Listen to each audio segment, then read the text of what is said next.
मुझे समझ में नहीं आता है कि बीजेपी के पास विकास के लिए कुछ क्यों नहीं है। बीजेपी के पास नीट्स के लिए कुछ क्यों नहीं है। एग्जामिनेशन परीक्षा लीक पर के लिए कुछ क्यों नहीं है। बीजेपी के पास महिलाओं के लिए कुछ क्यों नहीं है। महंगाइयों के लिए कुछ क्यों नहीं है। बीजेपी 30 साल 25 साल 40 साल पुरानी बातों को, और जिस तरह एक ऐसे प्रधानमंत्री जिन्होंने देश को स्वाभिमान सम्मान और अभिमान के साथ विश्व में सर्वश्रेष्ठ किया, हमेशा और आज के दिन जब स्पीकर का चयन हुआ और सहमति के साथ और एक बेहतर संदेश दिया गया, वहां आप रंग में भंग और पहले दिन ही आपने कह दी कि तकरार के रास्ते ही होंगे।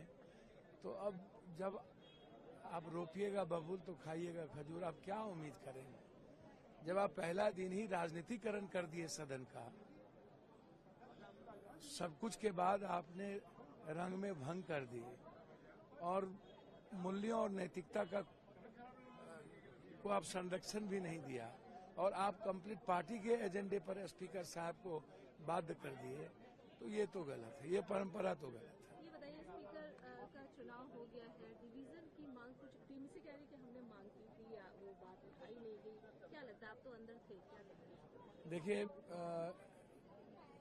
जिस तरीके से मैं बार बार कह रहा हूं कि टीएमसी के कुछ साथियों ने इस बात को रेज किया, लेकिन उस बात को अनसुनी कर दी गई, तो फिर मुझे लगा कि उस पर बहुत असिस्ट नहीं किया गया।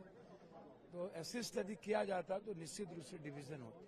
असिस्ट नहीं किया गया और विपक्ष के द्वारा असिस्ट नहीं किया गया ज्यादा मजबूती के साथ, और इस लोकतांत्रिक मूल्यों को लगा कि रहने दिया जाए, तो वो व्यवस्था लागू रह गई, परंपरा लागू रह गई।